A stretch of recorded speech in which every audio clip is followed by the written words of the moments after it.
I just want to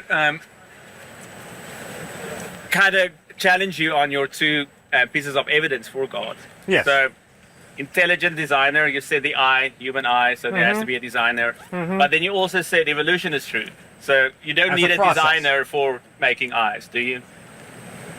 You can evolve an eye. This is easily one of Cliffe's most educational debates. Cliffe breaks down the atheist's argument and presents his reasons for God's existence. All credit to Cliffe, and give me an answer for the clip used.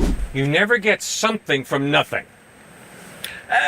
Quantum physics, again, kind of challenges that one. No, it doesn't. Yes. It challenges it, but it cannot make a strong case. Why? Because it's a philosophical issue. It's not a scientific issue. Can you get something from nothing? There's a book called Something from Nothing. A Universe from Nothing by Lawrence Krauss. Have you read it? So, no, I've not read it. Okay. No, it's impossible philosophically for you to get something where there's nothing. It's irrational. The only thing that comes from nothing is nothing. You never get something coming from nothing. Second point is, where is the creative mechanism in evolution?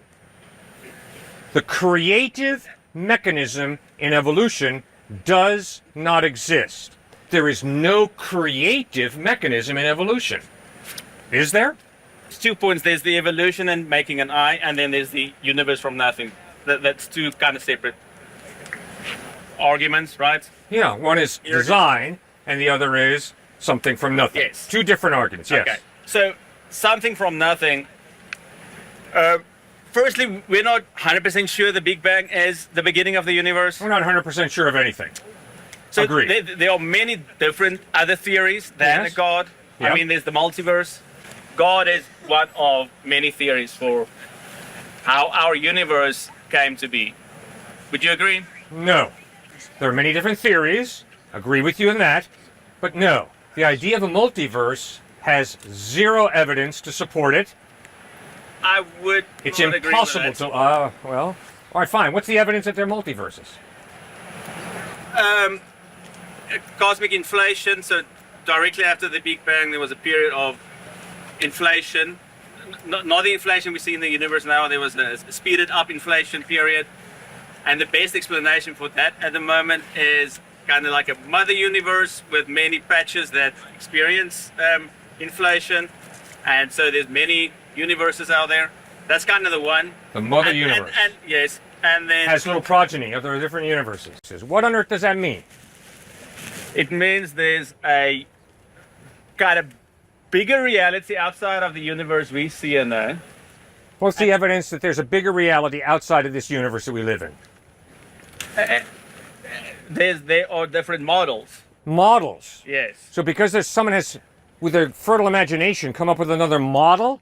Like the God hypothesis. Yes, that's also just a model. No, it's not. It is based on my experience of reality, which is you don't get order and design by accident. Yeah, This but BMW is you not a do. result of an explosion in a junkyard. No. Shakespeare's plays are not a result of an explosion over a computer or from monkeys tapping on the computer. You only get order and design, be it a building, a car, an article of clothing, if there's a rational mind involved. That's not entirely true. Well, then give me some examples that But contradict again, it. there's two different arguments here. There's the universe one, and then there's design or kind of complex, mechanisms out there, like the eye. Or you can get humans from evolution, starting with a basic replicator. Oh, I said that. I agreed with that. But why do you then need a designer when Because you can get it do from? not have order and design without an intelligent mind involved. But And we- secondly, you we don't get just agreed something you coming do. from nothing. It's impossible. Again, that's two different arguments. Let's I'm aware it's two different arguments. Which one do you want to argue? Let's say You choose. let's do the evolution one, right? Okay. So imagine there's a very basic molecule, right? And it can replicate itself in the primordial soup, as it's been called. Over 4 billion years, directed by natural selection, not a designer, not a God, you can evolve complex life, starting from a very simple basic building block. Do you agree with that or not? I think it's rather clear that it's impossible to get a genetic code out of primordial soup by accident. The genetic code where proteins are allowed to be produced is far too complex a genetic code for me to say, okay, it's all just an accident. It just happens by chance. The amount of information in the DNA of a single cell is far more than the amount of information in 3 sets of the 30-volume Encyclopedia Britannica. When you study the amount of information in the DNA of a cell, it is mind-boggling. Yes, and it's real simple. Billion years. So what if it's a few billion years? I don't care if it's a trillion years. You don't get that kind of order and design by chance. There's got to be an intelligent mind of some type. Again, it's not complete chance. The mutations are chance, but it's guided by natural selection. No. You do not have 1 + 1 = 2 guiding anything. 1 + 1 = 2 is a very accurate description, mathematically, in arithmetic, of if you have 1 and another 1, it equals 2. But guess what? 1 + 1 = 2 does not put any money in my bank account. I have to put the money, an intelligent being, into my bank account. Now, is 1 + 1 = 2 true? Yes, it is. But it doesn't do anything creative. It simply describes reality, which is if you have 1 + 1, then you got 2. That's what science is. That's what mathematics is. It's tremendously sophisticated. It's absolutely magnificent. I love it. But it is intellectually dishonest to say, therefore, because I know that 1 + 1 = 2, therefore I'm going to have $2 in my bank account. No. It's not just going to happen. I honestly do not understand your argument there. It's okay. I'm just saying, this 1 + 1 = 2 abstract numbers, that's not where I'm going with this. I'm just saying that the accumulation of very simple processes can lead to something complex. How in the world, though, do you believe in that naturalistic process if modern science, just recently, in the last 10 years, there's consensus on a cell cannot evolve? There's trucks within a cell that work together, but there's no evolutionary process with a cell. Any non-Christian apologetic scientist that you can point me to? I don't know many scientific apologists who are non-Christian. A single cell, there's evidence for when the first single cell engulfed another cell, and that was the start of multicellular life, right? They've reproduced that process in the lab. No. So once you have that, then you can. But there's no scientific evidence to that. There's no evidence behind that. You just asked me where I got mine. Where do you get the evidence that Lawrence Krauss does not? I've talked to Lawrence Krauss before. He does not believe that. He does not say that a cell can just pop up out of nowhere and then just evolve and self-replicate. I also never say that cell pops out of nowhere. Okay. So where does it come from then? Okay. So firstly, that's okay. I do not know. Okay, right? good. Bravo. All right, bravo. Very good. It's fine not to know. But science is working on that problem. That's a big, active scientific field to find the first building And blocks that's a of life. great out for you. No, it's a science of the gap. no, Science eventually will just figure it out. That's how science works. No. Science is dedicated to discovery, but that is such a nice out for you to say, oh, there's no God, but science will just figure it out one day. No, God absolutely is a creative, you want to talk about process, just call it a mind out there. If modern science was built off of Christians who said there's law, mathematical laws in this universe, so probably there's a lawgiver, that pushed them as creative minds to be scientists to figure out what the law is and who the lawgiver is himself. Okay. Call that a mind, call that a transcendent source, call that a higher power, but it's something outside of space and time because they knew something had to create space and time. It couldn't just pop up out of nowhere. A cell couldn't just pop up out of nowhere. That's why all the Keplers, the Galileos, even Einstein said it was such a major problem, so he eventually believed in God, because there had to be something outside of space and time that created space and time. I'm going to preface what I'm going to say with, I know that's not how it happened, but the Urey Miller experiments in the 1950s, where they put a couple of element components in a flask, added energy, they show that you can get the beginnings of amino acids. And that was totally disproved. Totally disproved by NASA. NASA totally disproved it. They had it wrong what elements That's were right, exactly. available. So they're wrong. But it kind of shows you that there are ways that you can do it. People are still working on this. Yeah, outside of reality, there are ways. No. Poof, it can happen. If you go Why do you believe poof, it can happen? Well, it's outside of reality. Come if on, you go man. to conferences on this, there are people working on models, working on ideas how you could either, and vents under the sea, these hot thermal vents, how you can create life there, how you can do it. I mean, there are many different theories out there. People are working on it. But see, this is all you're saying. Just have faith that we will find the Exactly. answer, You just right? have faith. Science. No disrespect by this, but you just stepped up, and all you're saying is, well, no God. We just came from nothing, and science will figure it out. And there's models out there, but you're not giving the models. You're just saying there's models, and somehow science will figure it out. Well, where is the best evidence coming from? You need more than just saying there's models and science is going to figure it out. I need more than that. You see that? A couple of years ago, we didn't even know there were other galaxies. Should we just have assumed, let's not do science. Science is never going to find. Let's just believe that No, we're the keep only. studying. We should keep on doing Good. science, asking questions, Yes. and finding the answers, right? If you can buy fully into that, so no God, there's no objective purpose, you came from nothing, there's no meaning in your life, you're going nowhere, you're just going to the grave, and that's all.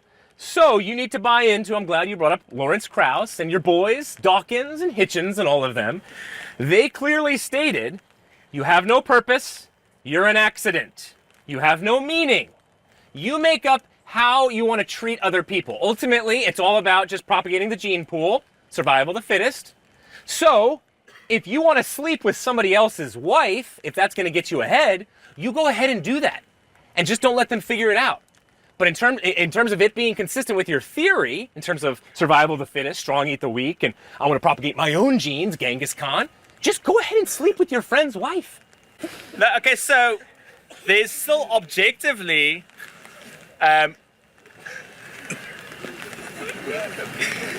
Okay, let me say it like this. I don't think there's objective morality, but we do create morality because there's a better strategy for survival. And a good strategy for survival between humans, where we live as social animals, is to work together.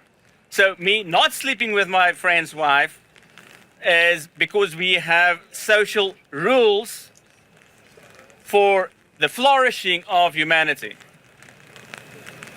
It's better to work together than against each other. So the only reason why you're not sleeping with your friend's wife is just because you kind of want to work together from an evolutionary perspective. That's what's holding you back? Well, depends what is my friend's wife look. Depends my friend. What friend are we talking about? Cliff and Stuart are doing a fantastic job of breaking down the atheist's argument and showing that there's really no evidence to back anything he's saying. Cliff brought up some great points, like how something cannot come from nothing, a powerful challenge to the atheist's claim that the universe could just randomly pop into existence without any cause. Then, Cliff tackled the issue of evolution, asking, where is the creative mechanism? Evolution explains changes over time, but it doesn't account for the initial spark of life or the guiding force behind it. Cliff also pointed out that you don't get order in design by accident. We see so much order in the universe, from the laws of physics to the complexity of life. How can that all be random? Finally, Cliff concluded with the profound statement that there has to be something outside of space and time that made space and time. The universe had a beginning, but whatever caused it must exist beyond time and space as we know it. Let me know what point has resonated with you the most so far in the comments. Let's dive back in. Can I turn this against you again quickly? What about slavery? Is slavery wrong? Absolutely yes. Does the Bible say it's wrong? Absolutely yes. Please tell me where. It starts in Genesis chapter 1. God created man in his own image. In the image of God he created him. Male and female he created them. It goes on to Exodus chapter 21, verse 16, where we read, if you kidnap someone and are caught either still possessing them or having sold them, you are to be put to death. Death penalty. Okay. Rules for treating your slave in the Bible. At no point does That's God right. say slavery is wrong. Oh, God says it's totally wrong. No. Just read the letter of Philemon. Paul writes to a slave owner, Philemon, I have met your runaway slave Onesimus in prison. I've led him to Christ. I want him to come back to you. Please accept Onesimus back, no longer as a slave, but as a brother in Christ. One slave. Clearly. One slave was free. Galatians 3:28. There's neither slave nor free, for all are one in Christ Jesus. Why do you think William Wilberforce? Why do you think Frederick Douglass? Why do you think all of these different actors who are Christians led the abolishment of slavery? Why do you think they did that? Especially Frederick Douglass. He was a slave himself. He was beat endlessly. And yet he took the Bible and he said, we're going to go after this and attack slavery because of what Jesus Christ and Paul stood because for. we are more moral than the Bible. We're more moral than the Bible. Yes. Oh, so you yeah, do this have is an getting good. objective standard. No. Yes, you do. Not objective. You've just said we are more moral than the Bible. So you've made quite a judgment statement. Fine, I have no problem. You can make whatever statement you want to. But let's be real honest. You're not a relativist. You have just said we are more moral than the Bible, which means you have a standard, an objective standard of morality that the Bible falls far short of, but that you, with your moral superiority, do a better job meeting. It's a subjective moral evaluation, I do. You cannot live out moral relativism. It is impossible. Because you, as a moral relativist, which you already acknowledged, are trying to pin us with this issue of, oh, does the Bible say that maybe slavery's right? You're appealing to a moral argument. You're not appealing to a moral relativism. You're appealing to an objective moral standard and saying, I can't believe this horrible book, the Bible, actually promotes slavery. Okay, good argument. Because slavery is not a good method for flourishing of Which humanity. is your relative definition of morality. Yes, it is. Exactly. Well, just don't get too committed to your position, because remember, it is relative. But exactly. Morality changes all the time. Okay. 2,000 years ago, it was fine to have a slave. Even 200 years ago, people thought it was fine to have a slave. We progress, right? Now it's not cool to No, have we a don't slave anymore. progress. Yes, we did. No, we don't. What's the bloodiest century in the history of humankind? The 20th century. How about 42 maybe million just because by there's more Stalin? humans How on about Earth now. 37 million by Mao Zedong? How about 21 million by Adolf Hitler? How about 2 million by Pol Pot? The 20th century was the bloodiest, the most human beings massacred of any century throughout human history. We don't count God massacring a lot of people. Oh, really? When did that occur? Who did God I don't massacre? know. There's a story about a flood where he just decided, man, I don't like these people anymore. Let's kill them all. No, that's not true at all. Oh, sorry. He chose to judge people who had consistently done evil, and he judged them. And there's coming a day of judgment when he will judge all of us. And he does that because he's just, because he loves, because we hurt each other and rip each other off. God doesn't say, let's have coffee at Starbucks. It really doesn't matter if you murdered somebody or hated them or raped them. It's okay, I'm just loving. And what goes around comes around, so let's just la la la. No, he loves you, which means if he loves this man and this man hurts this man, he's going to judge him for hurting him. Why? Because he loves him. That's why. God is not a rogue. He's not a Scrooge. He's a loving being who is just. And I can promise you, if you think date rape is cool, you're going to be in trouble with God.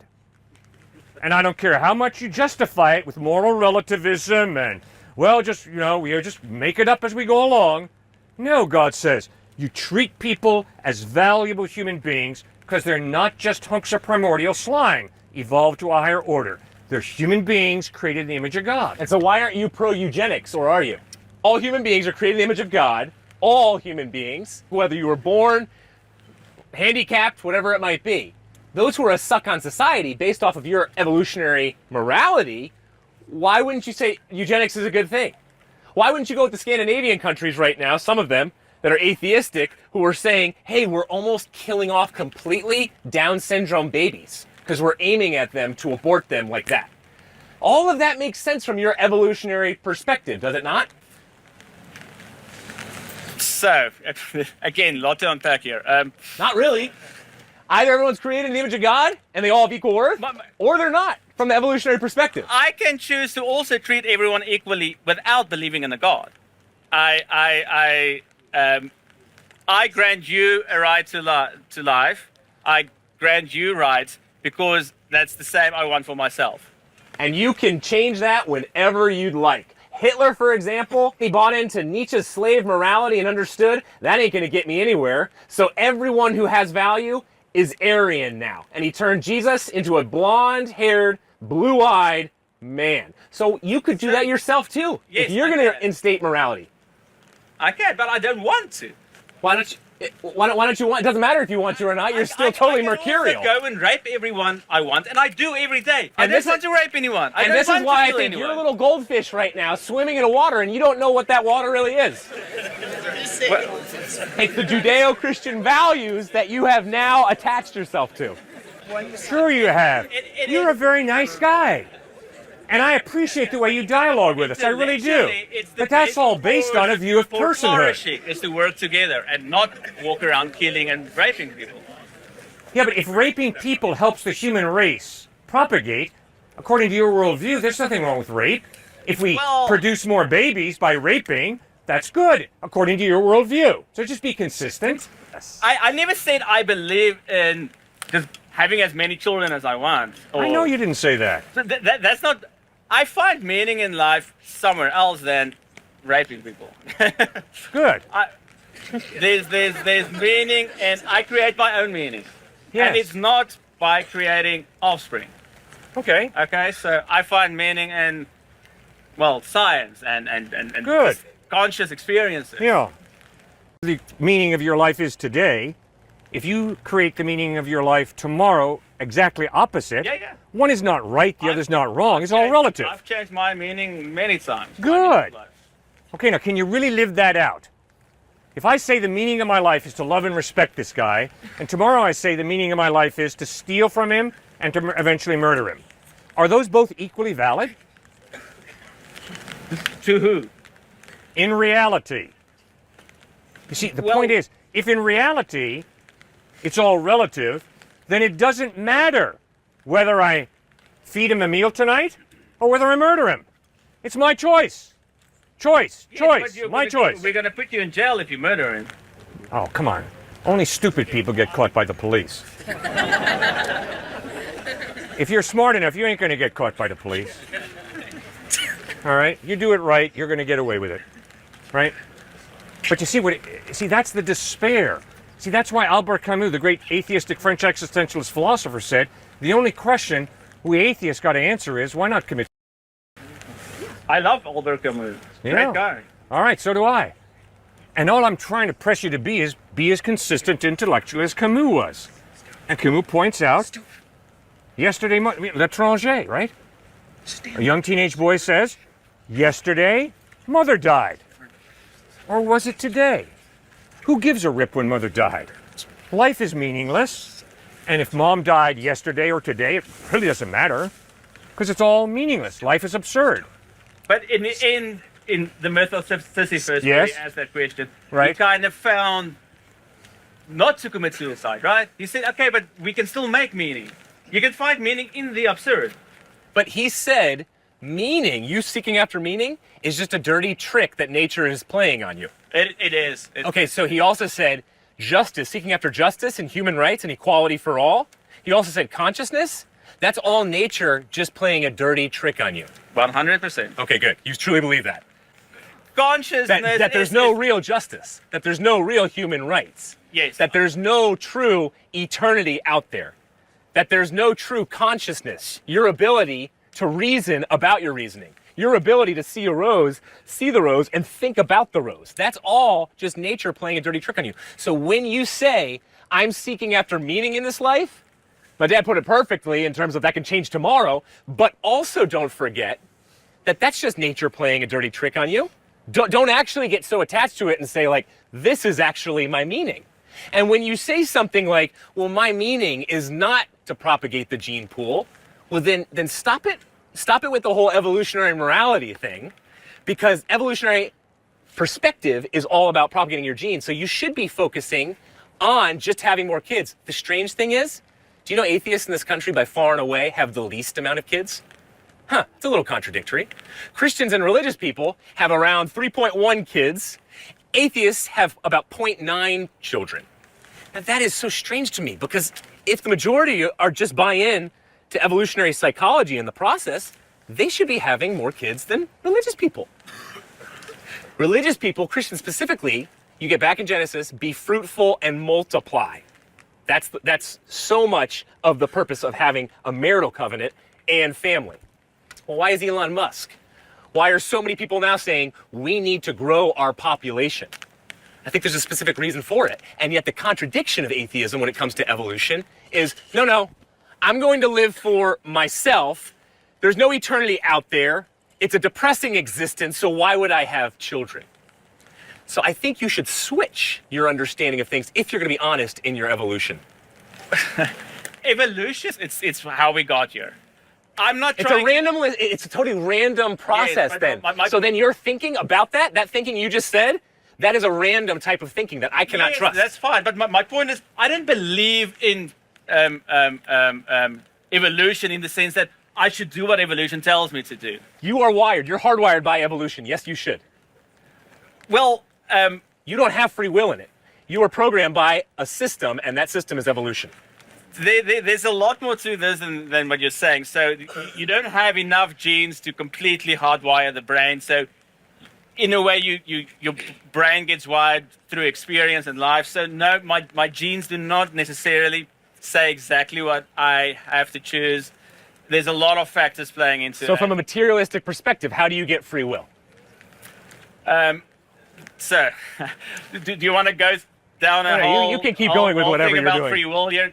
There are three positions in free will. No, just tell us what you believe. What do you believe? I'm a compatibilist. I'm sorry? A compatibilist. Which means? Means I think, so the universe is deterministic. Yep. I believe that, but I think that's compatible with free will. How? That's what compatibilist is. If everything's determined, how do you have free will? Depends on your definition of free will. All right, what's your definition? Just shoot straight with, what do you believe? I believe my brain makes choices. Right. And I'm in a way a slave to what my brain decides to do. My brain was wired by, since the Big Bang up till now, everything that happened had an influence on how my brain developed up to now. However, it's so complex due to chaos theory. There are so many neurons and connections that we will never be able to predict what I'm going to do just by scanning my brain. So free will is a term we invented. It's not inherent in the universe. It's a term all terms we invented, right? It's not innate in the universe. We decided, I'm going to call this thing free will. I don't know what his next move is going to be, so I attribute free will to him just because I am not able to predict what he's going to do next. It's a useful term we use to navigate life. Okay. My experience of life is I can denigrate him or I can respect him. If I denigrate him and you ask me, why did you denigrate this man? And I say, because I had to. Will you believe me? No. Why not? I'm a chemical machine. I was programmed by evolution from your worldview, by my chemical components, and so my chemicals forced me to denigrate him. So why don't you hold me responsible for that? I will hold you responsible for that. And if I turn to you and say my chemicals made me do it?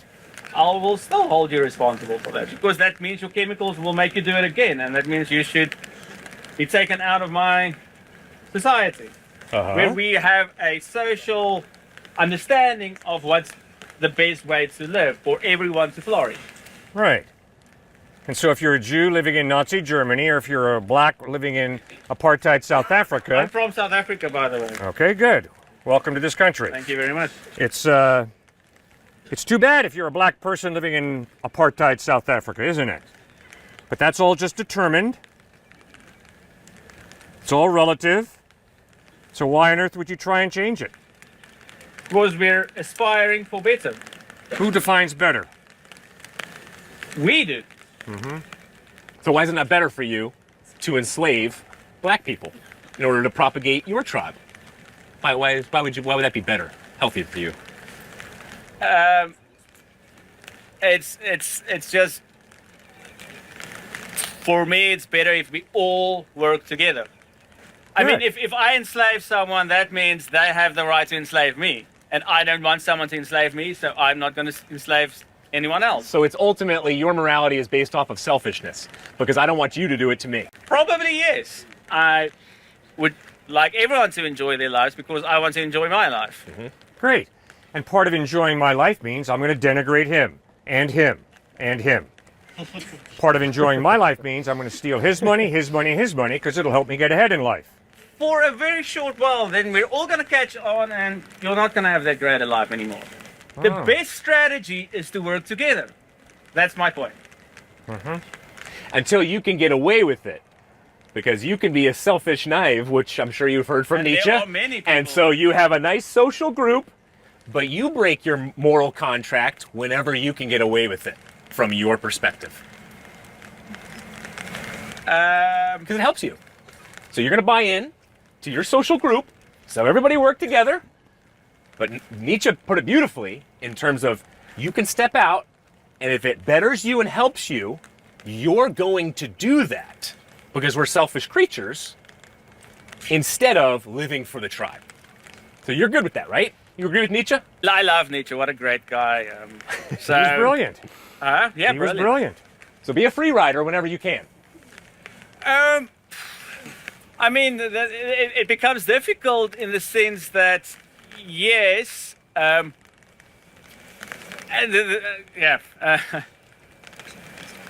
All right, what do you think about Jesus Christ? Have you read the Gospels? What do you think about him? If something I read contradicts the laws of nature, I'm going to question it. So Good, good. And if something I believe in, like Jesus Christ, contradicts my experience of life, my faith in Christ is bankrupt. And that's what I was trying to do to you, David, showing you that although you have a belief system, it is totally bankrupt because it does not give you the basis for what you hold to so tightly, which is, let's flourish, let's be kind, let's be nice to each other. No, sir. Your worldview says there's no such thing as kindness, there's no such thing as niceness, it's all relative. You see, David, your worldview is contradicted by your experience of reality. And I applaud you for your kindness, but realize what you believe about life contradicts your kindness. Cliffe does an excellent job in this part of the debate as well. He disproves moral relativity by explaining that without a higher standard, God, there's no true basis for calling anything right or wrong. Cliffe also touches on the idea that God judges because he is just. Justice requires judgment, and that's what gives moral law its foundation. One of my favorite moments is when he completely debunks the chemical argument from the atheist. He brilliantly uses an analogy with a student to show that our moral choices can't be reduced to mere chemical reactions in the brain. It's not just science, it's ethics and responsibility at play. Who do you think won this debate? Let me know your thoughts in the comments down below. If you enjoyed the video, make sure to subscribe for more. All credit to Cliffe, and give me an answer for the clip used.